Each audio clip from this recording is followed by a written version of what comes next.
사사시대 말기에 이스라엘은 정치적으로, 경제적으로, 특별히 영적으로 쇠퇴해갔고 그리고 암울했던 시기였습니다. 사사기가 반복해서 지적하고 있듯이 그 시대는 모든 이스라엘 백성들이 각자 자기 소견에 옳은 대로 행했던 타락한 시기이기도 했습니다. 하지만 어찌 보면 이렇게 우울하고 암울했던 시대였지만 하나님은 하나님 자신의 계획에 따라서 이제 이스라엘의 새로운 신정 왕국을 수립하시기 위한 역사의 전환기이기도 했습니다. 그리고 하나님께서는 한 인물 사무엘을 쓰시기로 계획하시고 준비하시죠. 그리고 그 사무엘을 이제 이 땅에 태어나게 하시기 위해 하나님께서는 당시의 경건한 가정이었던 엘가나와 한나의 가정을 선택하시게 됩니다. 이 사무엘에 대한 비전은 사실 한나의 비전이기도 했던 것이었습니다. 그래서 어찌 보면 이 하나님의 놀라운 계획은 한나 그녀의 인생에게 주신 하나님의 기회이기도 했습니다. 여러분, 한나라의 역사적 전환기에 하나님 자신이 갖고 계시는 계획을 펼치시기 위해 한나를 선택하셨다는 것, 그건 여러분 한나에게 있어서 굉장한 기회였을 것이라고 생각이 되어집니다. 문제는 이제 그 하나님의 비전을 한나가 품는 거겠죠. 그 하나님의 비전을 한나가 자신의 비전으로 품는 것일 것입니다. 그 하나님의 계획을 한나가 온전히 깨닫고 수용하여 이제 하나님의 계획대로 수행해 가야 되는 것이겠지요. 이런 과정에 하나님께서는 그 일이 저절로 이루어지도록 하지 않으셨습니다. 사실 그 하나님의 계획을, 비전을 이루어감에 있어 한나는 몹시도 괴롭고 힘겨운 상황을 겪어야 했습니다. 무엇보다 한나에게는 아이가 없었습니다. 엘가나의 또 다른 아내였던 분인나에게는 아이가 있었죠. 여러분, 이 당시에 여인으로서 아이를 가질 수 없다는 것, 아이를 낳을 수 없다는 건 가장 큰 수치였으며 인생의 절망이었습니다. 게다가 분인나로부터 괴롭힘도 당합니다. 죽고 싶었을 겁니다. 그냥 어쩌면 그렇게 자신의 인생을 포기하고 싶었을지도 모릅니다. 하지만 한나는 그렇게 하지 않았습니다. 그 시기를 잘 견뎠고 인내했습니다.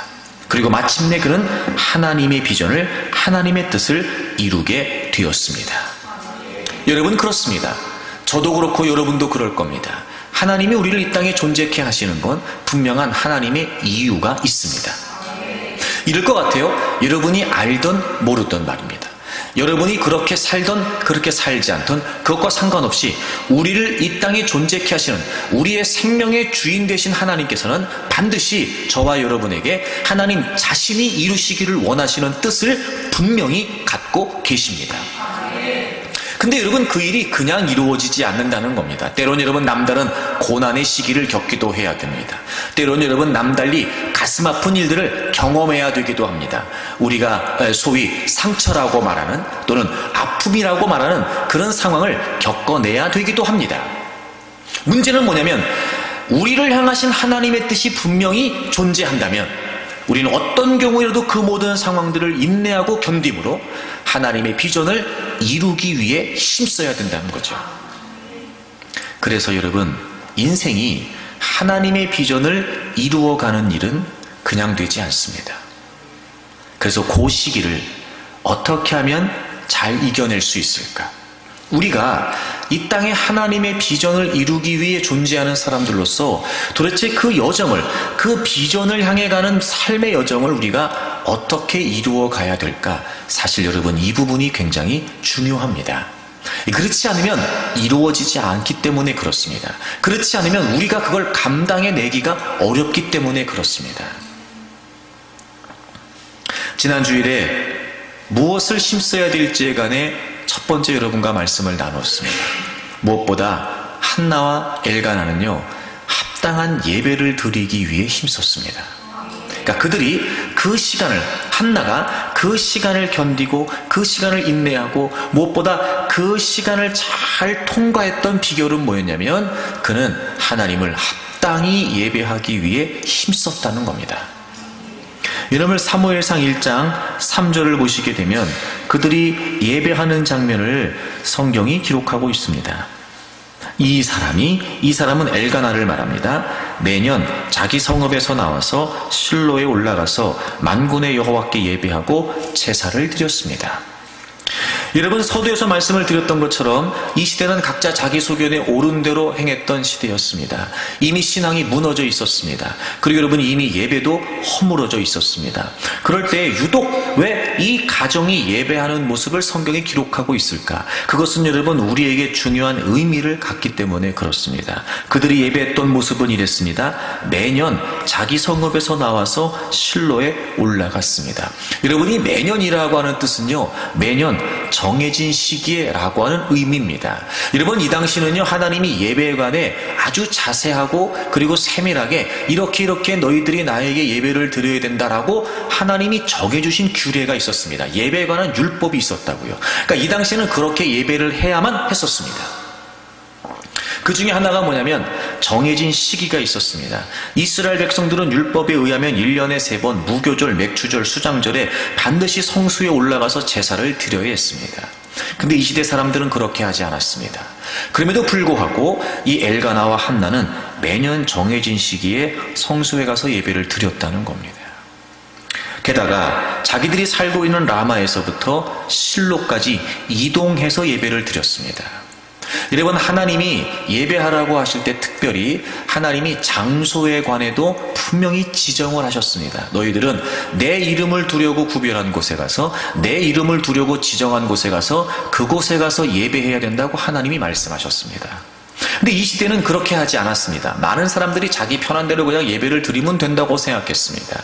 그래서 지난주에 말씀을 드렸던 것처럼 미가라고 하는 사람은요 자기 집에 개인 신당을 만들어 놓고 자기가 스스로 레위인을 제사장으로 고용하여 돈을 주고 고용하여 자기 개인 제사장을 데리고 그렇게 여러분 예배를 드리는 사람도 있었습니다. 이렇게 여러분 예배가 허물어지고 있었던 시기에 한나는 그러지 않았습니다.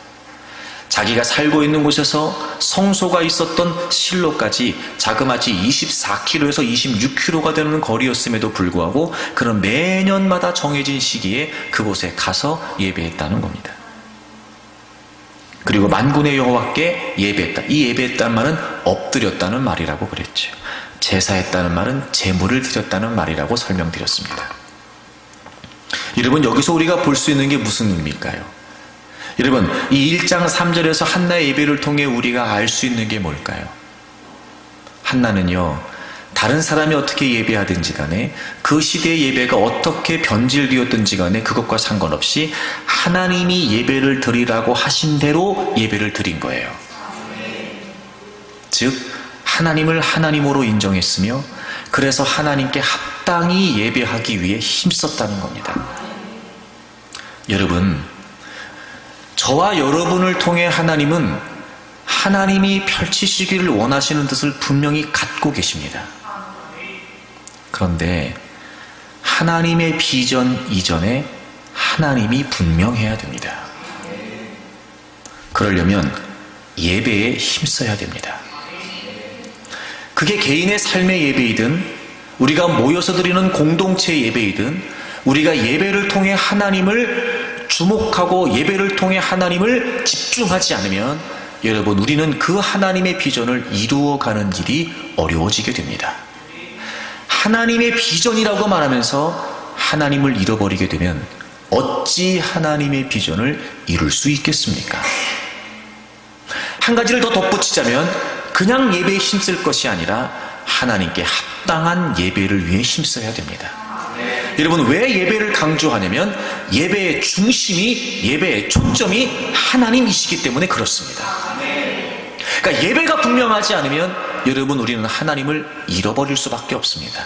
반대로 예배가 확실하면 예배다운 예배 하나님이 원하시는 하나님이 받으시는 하나님께 합당한 예배에 힘쓰게 되면 하나님은 더욱더 우리의 삶에 선명해지게 될 것입니다. 그러므로 우리는 이 시대가 예배가 어떻게 변질되었던지 간에 다른 사람들이 어떻게 예배를 드리던지 간에 그건 중요하지 않습니다. 여러분 우리의 초점은 내가 하나님을 예배할 때마다 과연 나의 예배를 하나님이 기뻐 받으실 만한 합당한 예배인가? 나의 예배가 내가 하나님을 예배할 때마다 정말 하나님이 받으실 만한 참된 예배인가? 내 예배의 이유가 하나님이고 내 예배의 중심이 하나님이신가를 늘 살펴야 된단 말이에요. 그렇게 해서 예배 자리에서 하나님을 분명히 하지 않으면 여러분, 우리는 그 어떤 경우에도 하나님의 비전을 위해 살 수 없게 됩니다. 이 구약시대 때는 그런 여러 가지 예배에 대한 규례가 있었습니다. 그렇게 해야만 했습니다. 그래야 하나님이 예배를 받으셨습니다. 그럼 여러분, 지금 예수 그리스도 이후에 지금의 시대는 그러면 여러분 어떤 예배가 하나님이 받으시는 예배일까요? 여러분, 요한복음 4장을 찾겠습니다. 요한복음 4장.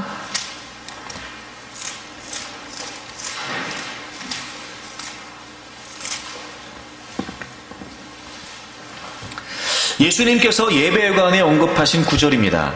요한복음 4장을 보세요.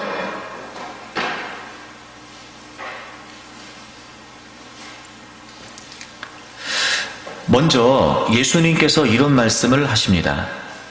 23절을 보시겠습니다. 아버지께 참되게 예배하는 자들은 영과 진리로 예배할 때가 오나니 곧 이때라. 아버지께서는 자기에게 이렇게 예배하는 자들을 찾으시느니라.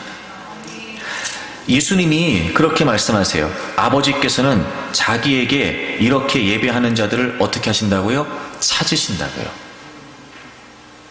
여러분, 하나님이요, 우리가 예배하는 예배를 그냥 보고 계시는 게 아니라 참되게 예배하는 자들을 찾으신답니다. 그럼 우리는 이렇게 생각해야 됩니다. 자, 하나님이 그냥 예배를 보신다 이런 개념이 아니라 참되게 예배하는 자들을 찾으신다 말씀하시는 걸 보면 우리는 참되게 예배하기 위해 힘써야 되고 참되게 예배하는 자들을 찾으시는 하나님 앞에 발견돼야 되는 거예요. 무슨 말인지 아시죠? 여러분, 우리가 오해하고 있는 게 뭐냐면요, 하나님께 예배한다고 하지만 예배의 중심에서부터 하나님을 놓치게 되는 겁니다. 그래서 우리는 그냥 내가 예배를 드리면 된다고 생각해요. 여러분 잘 들으세요. 예배는 드리면 되는 게 아니라요, 예배를 드리고 우리가 예배를 드릴 때 그 예배가 정말 하나님이 받으실 만한 참된 예배, 하나님이 찾으시는 참된 예배인지를 살펴야죠. 하나님은 참되게 예배하는 자들을 찾으신답니다. 그럼 오늘도 이제 찾으시겠지요. 오늘도. 그죠? 오늘도. 우리가 이렇게 모여서 예배를 드립니다. 예배를 드린다가 전부가 아니에요. 과연 참되게 예배하는 자들을 찾으시는 하나님 앞에 내가 과연 발견될 만한 예배를 드리고 있냐 말이에요. 참된 예배는 이런 예배입니다. 영과 진리로 예배하는 겁니다. 그러니까 하나님이 받으시는 예배는 어떤 예배예요? 영과 진리로 드리는 예배입니다. 여러분이 영과 진리라고 하는 말은요, 어떤 의미에서 유사한 성격을 갖고 있습니다. 헬라어 원문을 보게 되면 관사가 없이 쓰여져 있습니다. 그러니까 영과 진리는 비슷한 의미를 가져요. 첫째, 이 영이라고 하는 표현은요, 대부분의 학자들이, 물론 성령이라고 해석하는 학자들도 있지만 대부분의 학자들이 성령이 아니라 거듭난 우리의 심령을 의미한다고 해석합니다. 그도 그럴 것이 하나님은 영이시라고 되어 있죠.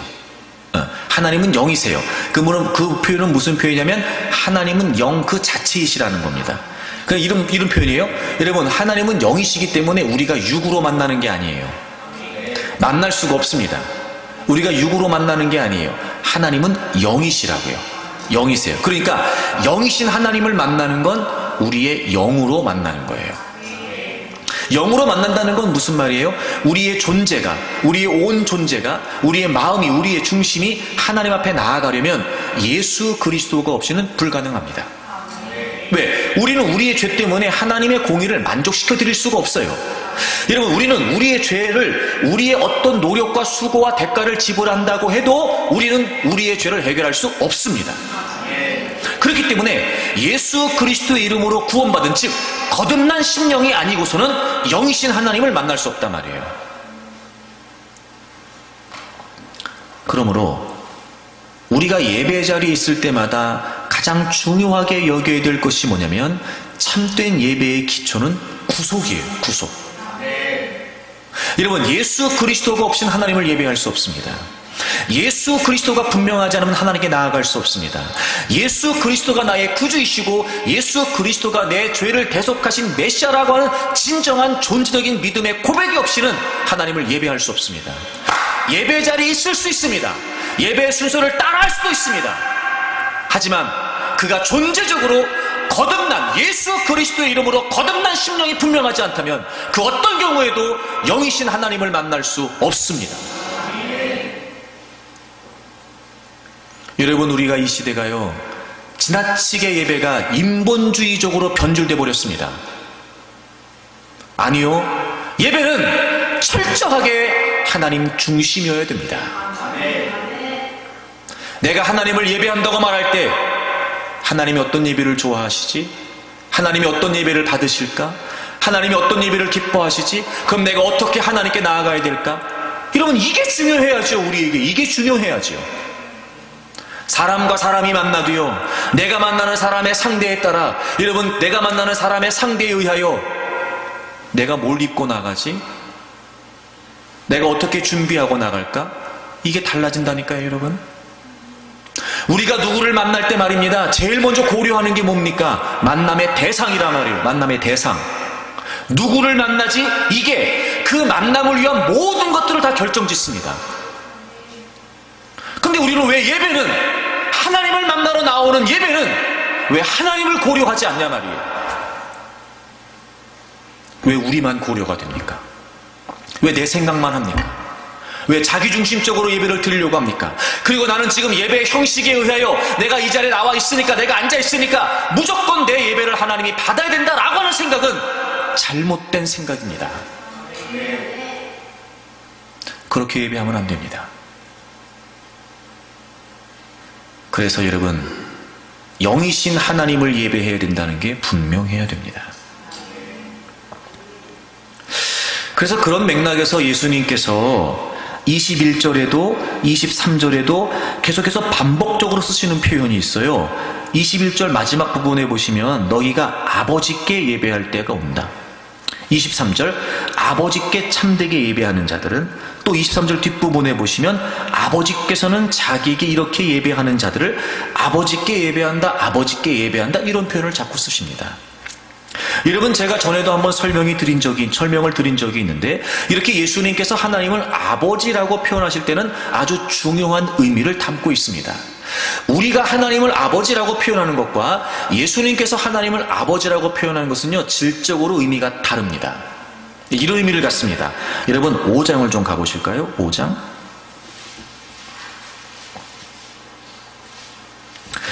요한복음 5장 17절을 보시면, 이제 예수님께서 안식일에 병자를 고치시죠. 그것 때문에 바리새인들과 유대인들이 논란이 됩니다. 그때 예수님께서 이렇게 말씀하세요. 17절 예수께서 그들에게 이르시되 내 아버지께서 이제까지 일하시니 나도 일한다. 여러분, 예수님이 하나님을 아버지라고 표현합니다. 근데 18절에 보니까 유대인들이 이로 말미암아 더욱 예수를 죽이려고 하는 겁니다. 예수님이 하나님을 아버지라고 표현하면서 아버지께서 일하시니까 나도 일한다, 이렇게 얘기했을 뿐인데 지금 유대인들이 예수님을 더 죽이려고 하는 겁니다. 이유가 뭐냐? 그 다음 보세요. 이는 안식일을 범할 뿐만 아니라, 첫 번째 이유가 뭐냐면 안식일을 범했어요. 그러니까 안식일에 아무것도 하면 안 돼요. 병도 고치면 안 돼요. 근데 예수님이 안식일의 병자를 고치셨단 말이에요. 그래서 화가 나 있었던 그들이 뿐만 아니라 하나님을 자기의 친아버지라 하여 하나님을 아버지라고 부르면서 자기를 하나님과 동등으로 삼으심이로라. 여러분, 유대인들은요, 예수님이 하나님을 아버지라고 부르는 걸 어떤 의미인지 정확히 알고 있었습니다. 예수님이 하나님을 아버지라고 부르시는 건 예수님과 하나님이 동등한 분이라고 하는 의미였어요. 그래서 유대인들이 예수님이 하나님을 아버지라고 불렀을 때 예수님을 죽이려고 한 겁니다. 자, 뒤로 가보세요. 요한복음 10장을 보시면 32절 보겠습니다.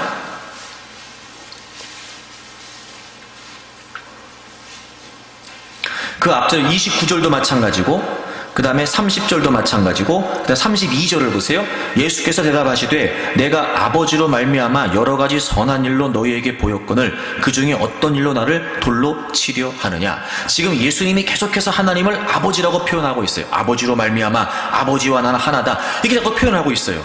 그랬더니 33절 우리 다 같이 읽어볼까요? 33절 읽습니다. 시작. 유대인들이 대답하되 선한 일로 말미암아 우리가 너를 돌로 치려는 것이 아니라 신성 모독으로 인함이니 네가 사람이 되어 자칭 하나님이라 함이로라. 아멘.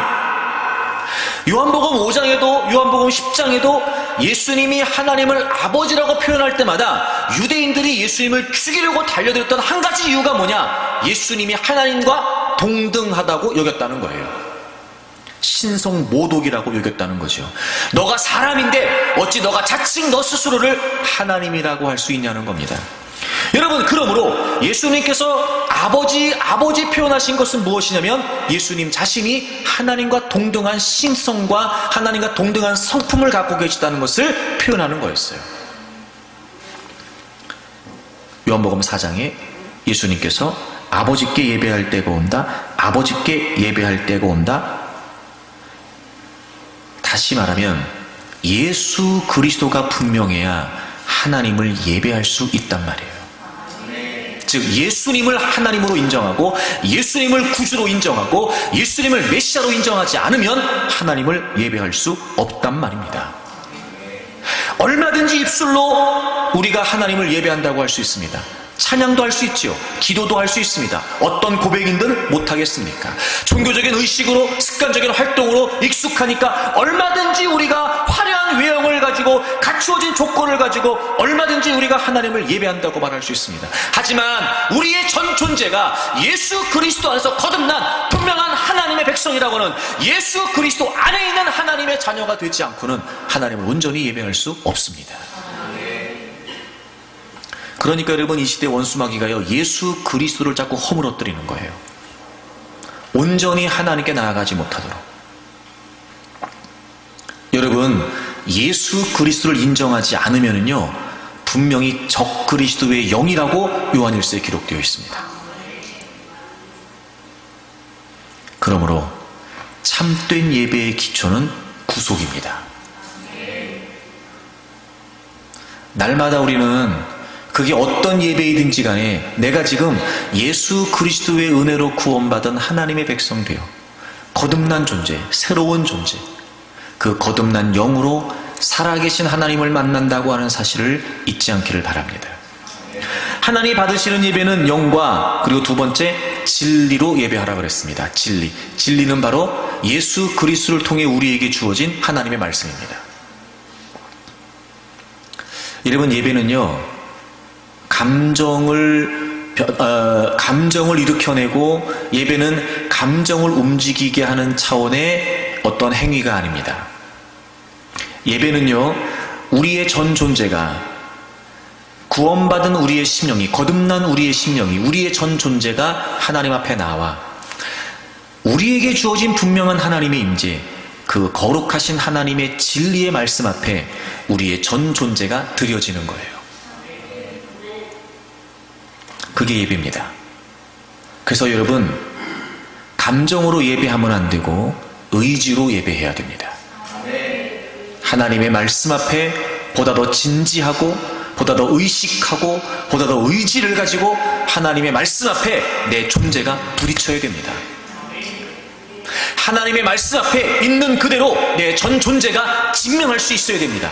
그게 하나님을 만나는 겁니다. 그게 감정이 아니라, 느낌이 아니라, 여러분, 우리의 전 존재가, 우리의 생각이, 우리의 의지가, 우리의 이성이, 심지어 우리의 감정까지, 하여튼 우리의 삶에, 내 존재 전 영역에 있어서 여러분, 우리가 하나님의 말씀 앞에 직면해야 됩니다. 말씀을 통해 하나님을 경험하는 겁니다. 눈에 보이지 않는 하나님을 우리는 말씀을 통해 경험하고 만나는 겁니다. 영과 진리로 예배하는 거예요. 이렇게 예배하는 예배를 하나님은 참된 예배라고 인정하셔서 그 예배를 받으신다는 겁니다. 그러므로 여러분, 우리가 다양한 그리고 어렵고 힘겨운 복잡한 이 삶의 현장에서 나에게 맡겨주신 하나님의 비전, 나를 이 땅에 존재케 하시는 분명한 하나님의 거룩한 목적을 위해 그 목적을 달성할 때까지 흔들림 없이 살아가기를 원한다면 진정한 예배를 위해 힘써야 됩니다. 하나님을 놓치지 않도록, 하나님을 잃어버리지 않도록.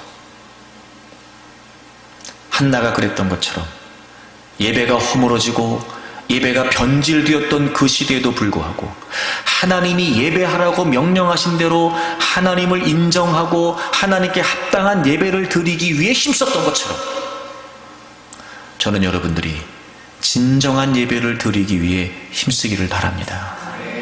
그래서 여러분의 인생을 통해 펼쳐가시기를 원하시는 하나님의 거룩한 비전을 이루어갈 수 있기를 바랍니다. 그래서 저는요, 우리 교회가 진정한 예배의 회복을 위해 힘써야 된다고 믿습니다. 예배가 회복돼야 됩니다.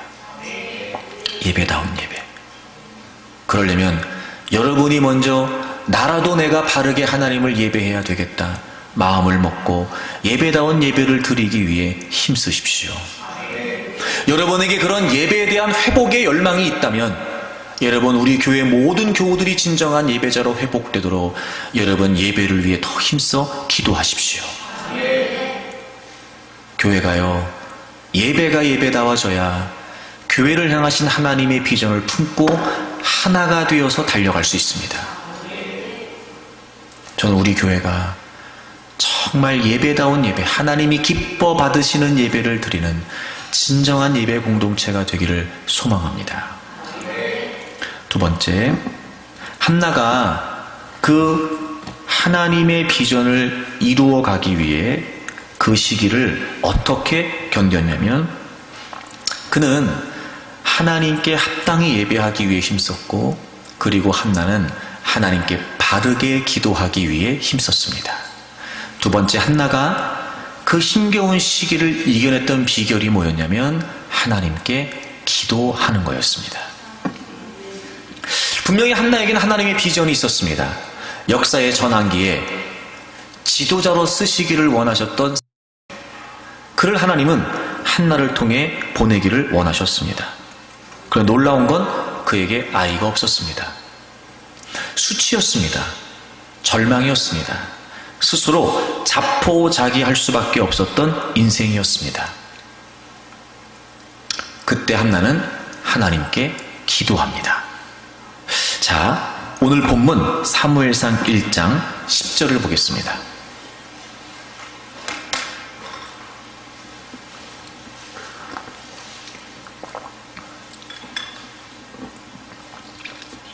한나가 마음이 괴로워서 여호와께 기도하고 통곡했다, 이렇게 되어 있습니다. 한나가 마음이 괴로워서 여호와께 기도하고 통곡했다. 자, 마음이 괴로웠습니다. 이런 겁니다. 마음의 괴로움이 한나로 하여금 기도하도록 이끌었다, 이런 뜻이에요. 이 괴롭다라고 하는 표현은요, 생명의 고통을 느낄 만큼, 생명의 지장을 받을 만큼 고통스럽다, 이런 표현입니다. 그러니까 굉장히 힘들었던 거예요. 근데 그 어려운 상황으로 말미암아 한나가 뭘 했다고요? 기도했다고요. 그러니까 오늘 본문을 통해 우리가 알 수 있는 게 뭐냐면 그 어려운 상황에 의하여 한나는 지금 기도의 자리에 오게 된 거예요. 그 힘겨운 상황에 의하여 지금 한나는 기도의 자리에 이르게 된 겁니다. 자, 그래서 한나는 기도로 지금 이 모든 상황들을 이겨내고 마침내 기도로 하나님의 뜻을 이루게 되죠. 그런데 우리가 한나의 기도를 이해할 때 이 사건 전체를 이끌어가고 있는 아주 중요한 전제를 우리가 놓치지 말아야 됩니다. 자, 5절을 가보세요. 5절 우리 다 같이 한번 읽어볼까요? 사무엘상 1장 5절을 다 같이 읽겠습니다. 시작. 한나에게는 갑절을 주니 이는 그를 사랑함이라. 그러나 여호와께서 그에게 임신하지 못하게 하시니. 아멘. 여러분, 지금 이 사건 말입니다. 한나가 아이를 갖지 못하고 아이를 낳지 못한 채 수치스러운 세월을 보내야 했고, 엘가나의 또 다른 아내였던 분인나에게는 아이가 있어서 그 분인나로부터 괴롭힘을 당해야 되는 이 정말 괴로운 생명의 지장을 느낄 만큼 고통스러운 이 상황은 지금 철저하게 하나님께서 의도하고 계신 거였습니다. 참 여러분, 이 말이 참 어폐가 있을 수 있지만 하나님이 참 짓궂으세요. 이 5절이 한나의 기도를 풀어가는 아주 중요한 키워드가 됩니다. 하나님이 그의 태를 닫으셨다. 자, 여러분 잘 들어보세요. 이미 신앙이 허물어지고 예배가 무너진 시대였습니다. 그럼에도 불구하고 한나는요, 정말 하나님께 합당한 예배를 드리기 위해 힘썼습니다. 소위 이런 거죠. 많은 사람들이 믿음을 팔아먹고 많은 사람들이 신앙생활을 제대로 하지 않는 이때에 그래도 한나만큼은 그래도 믿음으로 살아보겠다고 힘썼던 사람이 한나란 말이에요. 그럼에도 불구하고 어려움을 만날 수 있나 봅니다. 그것도 하나님이 의도하셔서 말이죠. 여러분, 이 상황을 누가 만드셨어요? 하나님이 만드신 거예요, 지금. 그러니까 여러분, 나름대로 믿음으로 살려고 힘써도 나름대로 내가 하나님이 원하시는 모습으로 살아보자 애쓴다고 하여 그럼에도 불구하고 여러분, 우리가 어려움을 만날 수 있나 봅니다. 근데 우리가 한 가지 분명히 알 수 있지요. 그건 하나님의 계획이에요. 그러니까 우리는 어려움을 만날 때마다 기도한다고 말하는데 말입니다. 사실 우리 마음 한켠에 이런 생각이 있어요. 내가 그래도 지금까지 한겨울만 돼. 내가 지금까지 주님을 애썼던 모습을 주님이 모르시지 않을 텐데. 내가 지금까지 어떻게 내가 신앙생활 해왔는데 하나님이 나한테 이러실 수가 있나? 빨리 해결해 주세요. 이런 마음이 우리에게 있단 말이에요. 근데 여러분, 우리가 한나를 통해서 분명히 알 수 있는 건 말입니다. 그럼에도 불구하고 때로는 하나님이 철저하게 의도하셔서 마치 이런 거죠. 막 몰아가는 거예요. 하나님이 몰아가는 거예요. 그래가지고 마침내 막 죽음의 고통을 느낄 만큼 하나님이 한나를 확 지금 코너에 몰아놓으신 겁니다. 하나님의 계획에 의해 그런 상황을 만날 수도 있는 겁니다. 제가 왜 이 이야기를 여러분께 해드리냐면, 이게 분명해져야 우리의 기도가 달라질 수 있어요. 저는 그렇습니다. 물론 우리가 힘겹고 어려운 상황을 만났기 때문에 때로는 여러분 원망이 되기도 하고, 또 마치 이렇게 여러분 뭐라 그럴까, 넋두리 하듯이 한풀이 하듯이 뭐 그럴 수도 있습니다. 하나님 앞에 뭔 얘기는 못하겠습니까? 그러나 적어도 여러분 그런 기도에서 머무르지 않고, 그런 기도에서 멈추지 않고 좀 우리의 기도가 좀 업그레이드 됐으면 좋겠어요. 막상 어려운 일을 만나면 연약한 인간이자 그럴 수 있습니다. 얼마든지요. 하지만 우리는 그 문제와 상황 때문에 우리의 믿음이 마비되면 안 되고 오히려 믿음의 이성으로 정신을 차려야 됩니다. 아하! 하나님이 의도하시는 바가 있을 수 있겠구나. 맞다, 한나. 그때 한나가 그랬지. 그렇게 열심히 예배드리고 그렇게 열심히 믿음으로 살려고 했던 한나였는데도 하나님이 태를 닫으셔서 수치와 고통을 겪게 하신 적도 있었지. 이렇게 믿음의 이성을 발휘하여 그렇다면 나에게 주어진 상황을 나는 어떻게 이해해야 될까? 여러분, 그런 마음으로 한번 기도를 해보세요. 기도가 달라지죠. 그게 바로 한나의 기도였어요. 자, 결론적으로 먼저 말씀을 드리겠습니다. 자, 지금 하나님이 한나의 태를 닫으셨지요. 자, 제가 여러분 묻겠습니다. 여러분, 아이를 안 주시려고 닫으신 거예요? 아이를 주시려고 닫으신 거예요? 주시려고 닫으신 거예요. 왜 아멘이 안 돼요? 여러분, 아이를 안 주시려고 닫은 거예요? 주시려고 닫으신 거예요? 주시려고 닫으신 거예요. 그럼요, 여러분. 그러니 지금 여러분이 아무리 막막하고 답답한 현실에 있다 할지라도 도대체 내 인생을 주관하신 하나님께서 어떤 의도로 지금 나에게 이런 상황을 주시는지, 여러분 지금 막혀있다고 생각될지 모르지만 하나님이 닫으려고 막으시는 게 아니라 여시려고 막으시는 거예요. 여러분, 그리고 기도해 보세요. 분명히 기도가 달라집니다. 그저 단순히 문제 없어지게 해주세요, 이 상황 없어지게, 이런 차원의 문제가 아니라 적어도 여러분 기도의 격이 달라질 겁니다. 분명한 건 그겁니다. 하나님이 닫으시려고 막으시는 게 아니라 여시려고 막으시는 거예요. 그래서 여러분, 우리의 기도가 달라야 됩니다. 한나의 기도처럼 말이죠. 그래서 한나는요, 그 괴로운 상황 때문에 지금 기도의 자리에 오게 됩니다. 무엇보다 한나의 기도는 하나님을 향하는 기도였습니다. 오늘 본문을 보게 되면 여러분 먼저 12절을 보세요. 12절. 여기서 그는 한나지요. 한나가 여호와 앞에 오래 기도하는 동안에, 한나가 여호와 앞에 오래 기도합니다.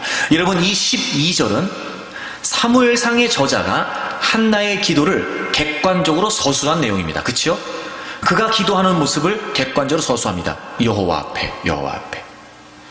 여러분, 15절을 보시면 한나가 엘리 제사장에게 이야기를 하면서 마지막 부분을 보세요.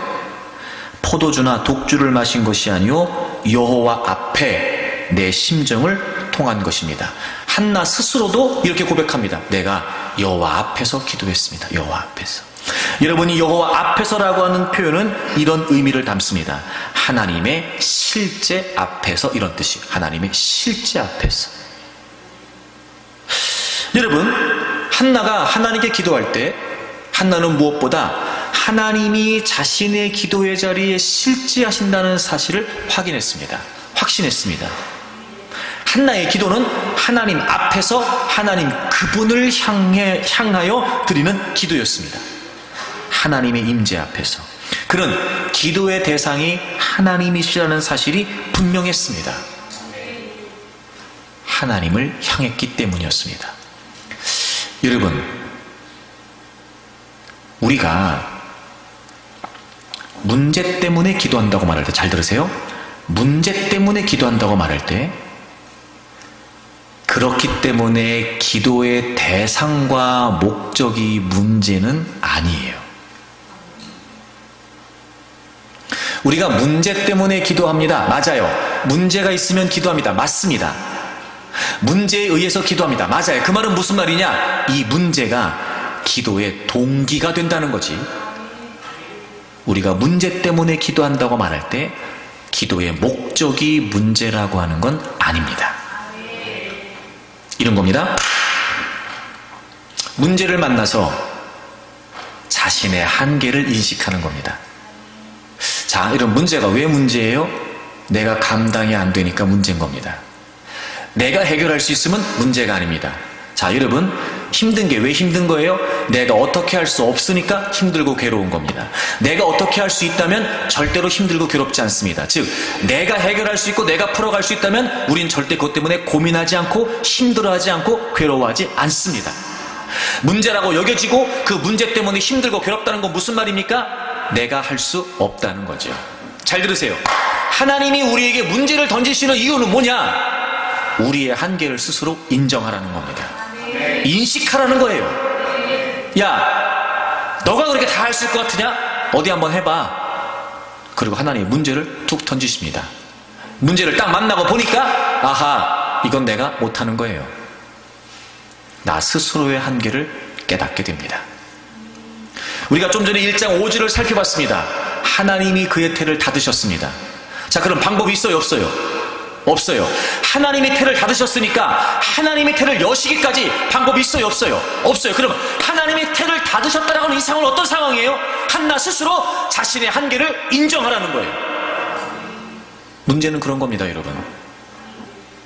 또 여러분에게 반복하여 말씀드립니다. 여러분, 우리가 문제 때문에 기도한다고 말할 때, 그 문제를 극복하여 하나님의 비전을 향해 나아가기 위해 기도한다고 말할 때마다 결코 그 문제 자체가 우리의 기도의 이유가 될 수 없다는 거예요. 문제는 자신의 한계를 스스로 인정하고, 그리고 우리가 하나님을 향하게 하는 하나님의 도구일 뿐입니다. 하나님은 그 문제를 던지셔서 우리로 하여금 그 문제를 도구 삼아 하나님은 하나님께로 이끄시려고 하는 거예요. 하나님 앞으로 오게 하시려고 하는 겁니다. 그러므로 우리가 문제를 만날 때마다 어떻게 하나님, 제가 지금 저의 한계를 다다랐군요. 저의 한계에 왔군요. 하나님, 그렇습니다. 지금 제가 하나님을 놓치고 있었군요. 하나님께로 돌아오라는 말씀이시군요. 하나님께로 방향을 돌리라고 하시는 말씀이시군요. 하나님 앞으로 오라고 하시는 말씀이군요. 하나님 그분을 바라보라고 하시는 말씀이시군요. 알겠습니다, 하나님. 그리고 우리가 문제를 직면할 때마다 하나님 그분께로 시선을 옮기는 겁니다. 물론 여러분, 쉽지 않다는 거 압니다. 대개 우리 인간이 어떤 문제를 만나게 되면 그 문제를 자꾸 주관화하는 경향이 있습니다. 무슨 말이에요? 내가 그 문제 속에 빠져들게 됩니다. 우리는 문제 한 복판에만 있게 됩니다. 어렵다는 거 저도 압니다. 하지만 여러분, 그렇게 되면은요, 절대 우리가 그 문제를 믿음으로 풀어갈 수가 없습니다. 그래서 우리는 문제 때문에 기도할 때마다 우리가 정말 힘써야 될 기도가 뭐냐? 하나님 앞에 있는 거예요. 하나님 앞에, 하나님 앞에. 자꾸 여러분, 그 문제 한 복판에서 내가 나와야 됩니다. 내가 나와야 돼요. 그리고 우리의 시선이, 우리의 중심이 하나님 그분께로 향해야 됩니다. 여호와 앞에, 여호와 앞에. 근데 우리는 여러분, 기도한다라고 말하면서 기도의 자리에서조차 우리는 그 문제만 있습니다. 문제만. 기도한다고 하면서 우리는 하나님을 향하지 않으려고 합니다. 문제만 향합니다. 문제만. 문제는 하나님께로 향하게 하시기 위한 하나님의 도구일 뿐, 여러분, 절대 그 문제로 여러분의 인생이 허물어지지 않고 결코 여러분의 인생이 그 문제 때문에 쓰러지지 않습니다. 문제는 우리의 한계를 인식하고 인정하여 다시 하나님께로 향하는 겁니다. 그래서 여러분, 한나는 그렇게 하나님께 기도했습니다. 하나님께로 향하여, 하나님께로 향하여. 그랬기 때문에 12절에 다시 보시면 그가 여호와 앞에 오래 기도했습니다. 여러분, 여기서 오래 기도했다라고 하는 말은 무슨 말이냐면 단순히 시간이 길었다 이런 표현이 아니라, 물론 당연히 긴 시간을 의미하기도 하겠습니다만 더 중요한 그 오래라고 하는 단어가 담고 있는 중요한 의미가 뭐냐면, 기도의 대상이신 하나님이 분명하기 때문에 그 하나님 앞에 자신의 심정을 다 내놓는 거예요. 하나님께 집중하는 겁니다. 하나님께. 여러분, 잘 들어보세요. 사람과 사람이 대화를 해도요, 그 사람이 누구냐에 따라서 털어놓는 이야기가 다릅니다. 그렇죠? 그러니까 적어도 한나가 이 긴 시간 동안 자신의 모든 심정을 통하여 하나님 앞에 다 얘기했다는 건 뭐냐면, 자신의 기도를 들으시는 하나님이 분명했기 때문이에요. 아이를 가질 수 없는 한계를 만나 그 수치와 고통과 아픔과 괴로움의 모든 상황들을 그 누구에게도 말 못할 수 있지만 그는 자신이 지금 하나님 앞에 기도한다는 사실이 분명했습니다. 그리고 하나님을 향하여 하나님께 다 쏟아내기 시작하는 겁니다. 본인도 그렇게 고백했습니다. 15절, 여호와 앞에 내 심정을 통했습니다. 여러분, 이게 어떤 표현이냐면, 이 심정이라고 하는 말이요, 원래 단어의 의미는 생명이라는 의미입니다. 생명. 그러니까 이게 무슨 말이냐면 목숨을 쏟아내는 거예요. 목숨을, 자신의 생명을 쏟아내는 거예요, 지금 하나님 앞에. 그래서 온 마음과 뜻을 다해서 정말 하나님 그분 앞에 자신의 목숨을 내어놓듯이 다 하나님께 쏟아내고 있는 거예요. 바꾸어 말하면, 지금 한나가 만나고 있는 아이를 갖지 못한다라고 하는 이 문제의 상황이 오히려 한나로 하여금 하나님 앞에서 자신의 목숨을 다 쏟아내듯이 하나님께 매달리게 만든 거예요.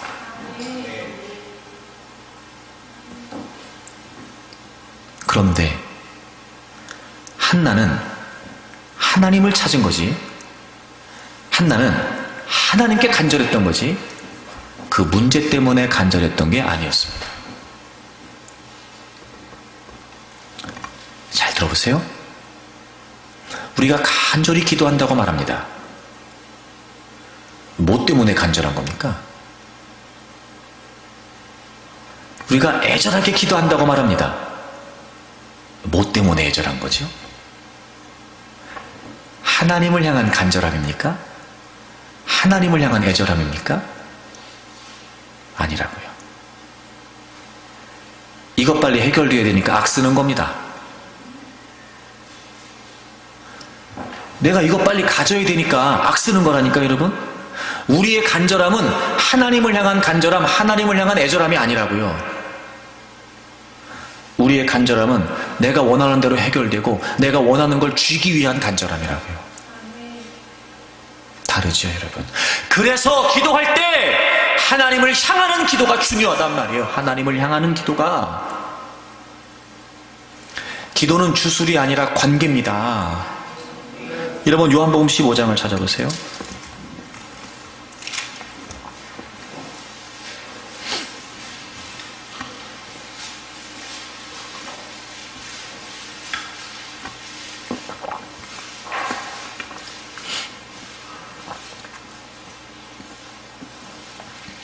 요한복음 15장 7절에 보세요. 주님 말씀하세요. 너희가 내 안에 거하고 내 말이 너희 안에 거하면 무엇이든지 원하는 대로 구하라. 그리하면 이루리라. 구하면 이루어 주신답니다.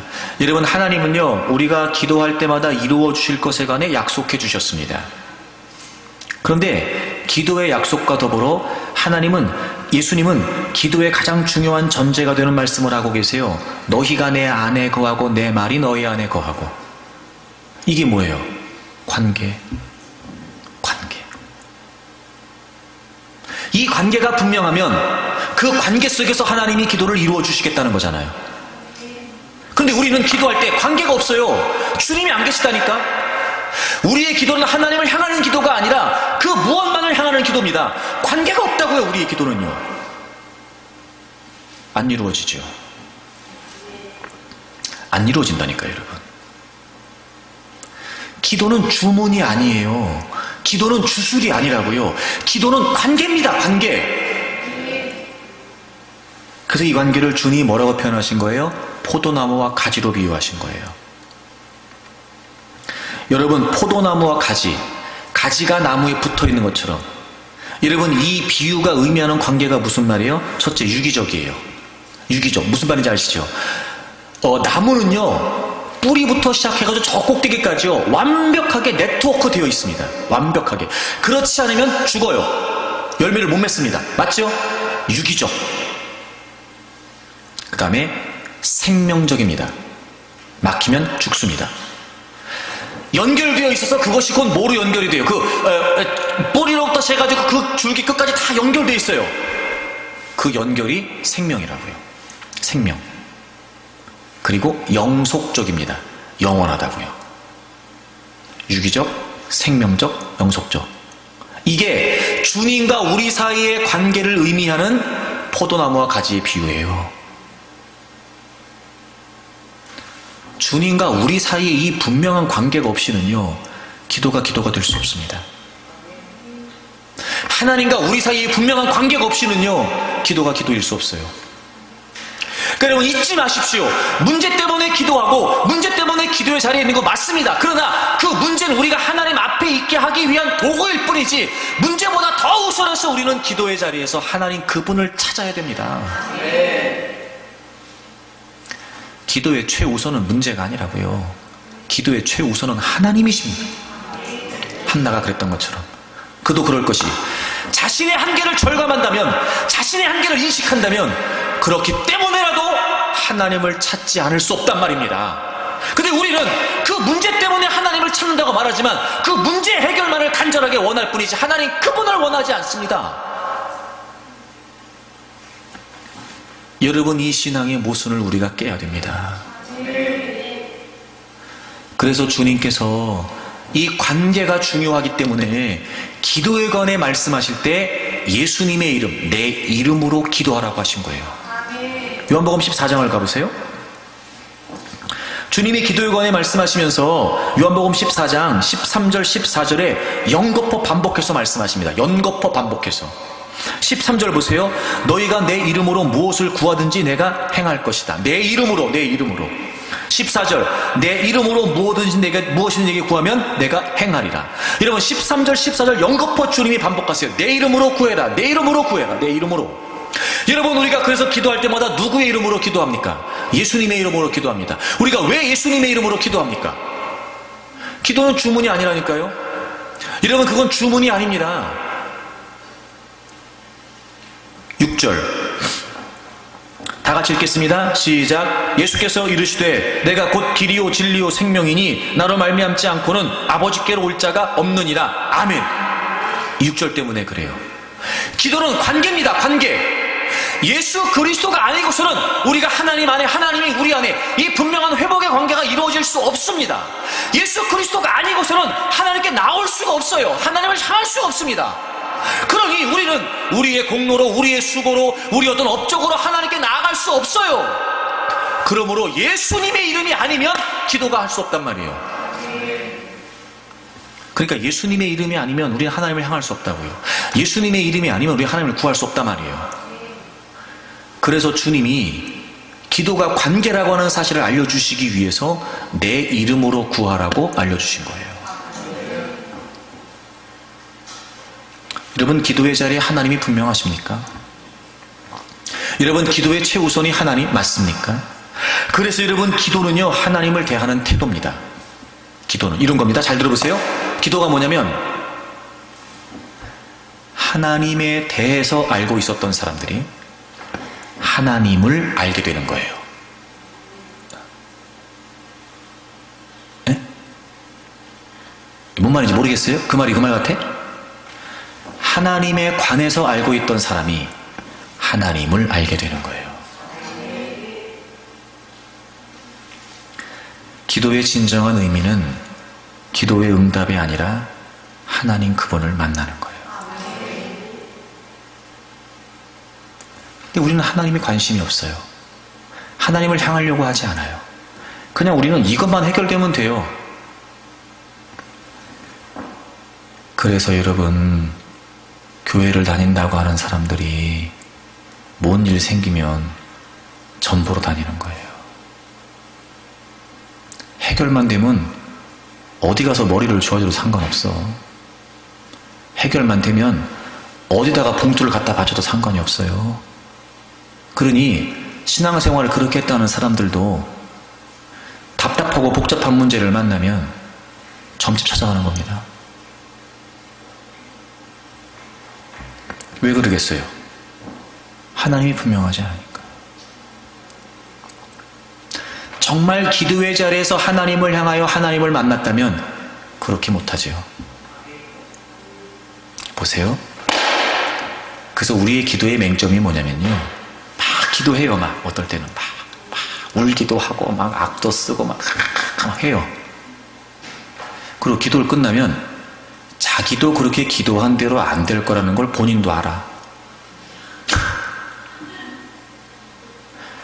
문 밖에 나가면서부터 의심하고 나가는 겁니다.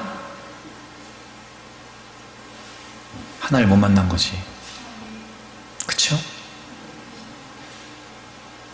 그럼 우리의 기도의 이유는 뭐였던 거예요? 그 문제였던 거예요. 문제만 붙들고 기를 쓰는 겁니다. 하나님은 붙들지 않고 문제만 붙들고 난리를 친다. 그러니까 아무리 기도를 해도요, 마음이 평안함이 없어. 담대함도 없고. 그럴 수밖에. 주님을 만나야 확실해지죠. 주님은. 왜? 내가 지금 한계를 만난 거잖아. 나는 안 되는 거잖아, 지금 이 문제가. 그래서 하나님은 그 문제를 통해 하나님께로 이끌어 오신 건데, 정작 그 장면자 하나님을 바라보지 않고 문제만 붙들고 씨름을 하니 여전히 내 한계가 그대로 남잖아요. 그래, 답답하지. 나가면서부터 걱정하죠. 그럼 그 시간 내내 악서가면서 눈물 흘려가면서 부들부들 떨었던 것도 무슨 의미입니까?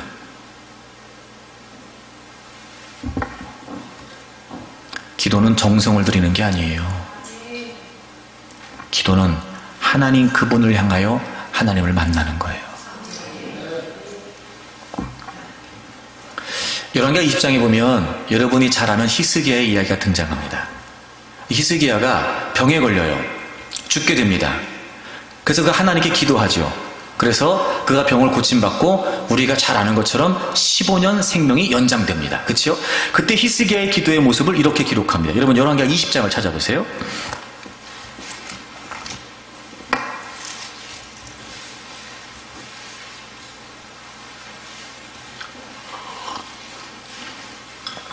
(2절을) 보세요. 열왕기하 20장 2절.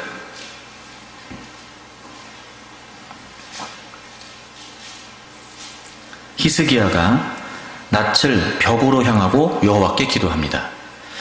여러분, 이게 짧은 표현인데요, 이 표현이 굉장히 중요합니다. 자, 히스기야가 낯을 벽으로 향하고 여호와께 기도했다. 이 낯이라고 하는 표현은 물론 표면적으로 얼굴이라고 하는 의미인데요, 이 낯이라고 하는 단어가 갖고 있는 의미가 뭐냐면 존재라고 하는 단어입니다. 존재 혹은 태도, 그러니까 그 사람의 전 인격을 말하는, 이게 낯이에요. 그 다음에 벽으로 향했다, 이 향하고 라고 하는 이 단어가 무슨 뜻이냐면 방향을 바꿨다는 거예요. 방향을 바꿨다는 겁니다. 그러니까 자, 지금 히스기야의 기도가 어떤 기도냐, 히스기야의 전 존재가, 히스기야의 중심이, 존재가 지금 하나님께로 방향을 바꾼 거죠. 그럼 이 사건 이전에 그의 존재가 하나님께로 향해 있지 않았다는 거예요. 그치요? 하나님을 등지고 있었던 겁니다. 그랬던 그가 이 사건을 맞이해 기도하면서 무엇보다 그의 존재가 하나님께로 향하게 됐단 말이에요. 방향을 바꿨단 말이에요. 여러분, 이게 무슨 말이냐면 1절을 보시면 이 사건을 기록하면서 그때에 이렇게 시작합니다. 그때에. 그러니까 이 사건을 기록하면서 그때라고 하는 그 어느 때를 지정합니다. 그때가 언제냐면 18장을 가보세요. 18장. 먼저 2절을 보세요. 18장 2절을 보세요, 여러분. 그가 왕이 될 때에 나이가 25세라 예루살렘에서 29년간 다스리니라. 자, 여러분, 히스기야가 몇 년을 다스렸어요? 29년을 다스립니다. 29년을 다스려요. 자, 13절 가보세요. 13절. 히스기야 왕 제 14년에, 자, 여러분 잠깐만 저를 보실래요? 29년을 통치했습니다. 근데 지금 이 사건이 14년째 되는 해의 사건입니다. 자, 히스기야가 병을 고치고 생명이 몇 년 연장됐어요? 15년. 그러면 합치면 몇 년 돼요? 29년. 그러니까 아까 20장에 그때가 언제예요? 요때예요, 요때. 그죠? 그러니까 히스기야가 병들었던 그 사건은 지금 18장 13절부터 기록되어 있는 요때와 밀접한 연관이 있습니다. 자, 이때가 어때냐면 13절 보세요. 14년에 아수르의 왕 사네립이 올라와서 유다 모든 견고한 성읍들을 쳐서 점령합니다. 여러분, 저를 보세요. 이때가 언제였냐면 아수르가 쳐들어왔던 때였습니다. 그래서 유다 이 성을 다 점령하게 됩니다. 히스기야가 우리가 짐작하고 있는 대로라면 당연히 하나님께 기도하고 구했을 겁니다. 근데 어찌된 일인지 그 이후의 내용을 살펴보게 되면 히스기야가 그 아수르 왕에게 사람을 보내요. 그러면서 굉장히 비굴하게 내가 다 잘못했습니다. 뭐라도 명령만 내려주시면 제가 무조건 다 하겠습니다. 그러니 제발 좀 우리나라에서 좀 떠나가 주십시오라고 이야기를 합니다. 그래서 아수르의 왕이 그래? 그러면 너네 은 300달란트, 금 30달란트를 나에게 합니다. 그래서 히스기야가 이 전쟁을 무마하기 위해서, 이 전쟁에서 자기들이 좀 헤어나오기 위해서 은 300달란트, 금 30달란트를 모으기 시작합니다. 근데 아무리 왕의 곳간을 다 뒤져도 그게 안 되는 겁니다. 그래서 히스기야가 어떻게 하냐면 성전에 있는 금, 심지어는 자기가 성전을 개혁하고 청결케 하면서 새롭게 성전을 꾸몄을 때 썼던 기둥에 발랐던 금, 문에 발랐던 금, 그걸 다 걷어냅니다. 그리고 은 300달란트, 금 40달란트를 만들어요. 그래가지고 아수르 왕에게 줍니다. 근데 아수르 왕이 지가 받을 건 다 받고 그 다음에 더 많은 군사를 유대에 출동시킵니다.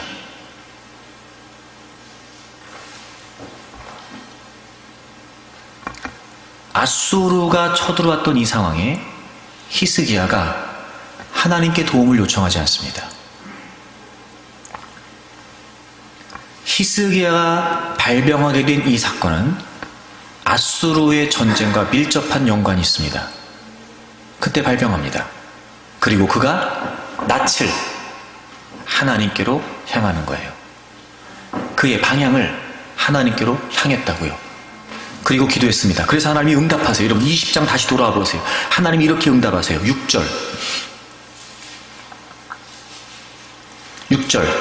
우리 다 같이 읽어볼까요? 6절 다 같이 읽습니다. 시작. 내가 내 날에 15년을 더할 것이며 내가 너와 이 성을 아수르 왕의 손에서 구원하고. 아멘. 아, 하나님이 이 사건을 통해서 내가 너 병 고쳐줄게 15년 연장일 때 이것만 응답하신 게 아니었어요. 내가 너희들을 아수르 왕의 손에서 구원한다. 그러니까 20장의 이 사건은 18장의 그 사건과 연관이 있단 말이에요.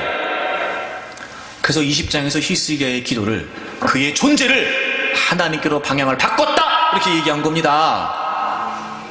그러니까 지금 아수르의 상황을 만났을 때 당연히 하나님의 도우심을 구해야 됐음에도 불구하고 그러지 않았어요. 하나님이 그의 한계를 만나게 하신 겁니다. 나라는 점점 더 위기에 빠져갑니다. 급기야 자기도 병에 걸려 죽을 지경에 이르게 됩니다. 그가 깨닫습니다. 아, 이 한계는, 이 문제는 나의 한계를 인정해야 되는 거구나. 그리고 그가 비로소 자신이 하나님께로부터 돌이켜 있었다는 사실을 알게 되죠. 그리고 히스기야가 뭘 한 겁니까? 하나님께로 방향을 바꾼 겁니다. 하나님을 향하게 된 겁니다. 그리고 하나님은 그의 기도를 들으십니다. 병도 고쳐주십니다. 생명을 연장하십니다. 아수르의 손에서도 그들을 구원해 주십니다. 제가 그런 표현을 씁니다만, 아유, 한나가 애가 없었는데 기도해서 애 낳았대, 이럴 게 아니라니까요. 아유, 히스기야가 죽을 병에 걸렸는데 기도해가지고 15년 연장됐다네, 이런 게 아니라고요. 아들 주세요, 살려주세요, 이게 아니었다니까요. 그들의 기도는 문제를 통하여 자신들의 한계를 인식하고 자신들이 하나님께로 돌이켜 있다는 사실을 깨닫고, 그들의 기도는 무엇보다 하나님께로 방향을 바꾼 겁니다. 하나님을 향하고, 하나님을 바라고, 하나님을 만나고, 그게 그들의 기도였어요. 사랑하는 여러분, 우리가 하나님의 비전을 이루어갈 때마다 왜 도전이 없고 왜 시련이 없겠습니까? 우리는 뭘 해야 되냐면, 우리가 만나는 모든 문제, 즉 우리가 만나는 모든 한계, 자신이 얼마나 보잘것없고 연약하고 부족한 존재인지를 인식하고, 내가 하나님을 놓치고 있었다는 사실을 깨닫고 다시 하나님께로 방향을 바꾸는 겁니다. 하나님을 향하는 거예요. 저는 여러분이 기도할 때마다 여러분의 간절함, 여러분의 애절함, 여러분의 사모함이 그 문제가 아니라 하나님을 향하기를 바랍니다. 문제 때문에 하나님께 기도한다는 것이 문제가 목적이 아니기를 바랍니다. 문제가 이유가 되어, 문제가 동기가 되어, 여러분의 기도는 오직 하나님 그분이 목적이 되는, 하나님을 향하고 하나님을 갈망하고 하나님을 바라고, 그렇게 하나님을 향한 기도가 있기를 주의 이름으로 축복합니다.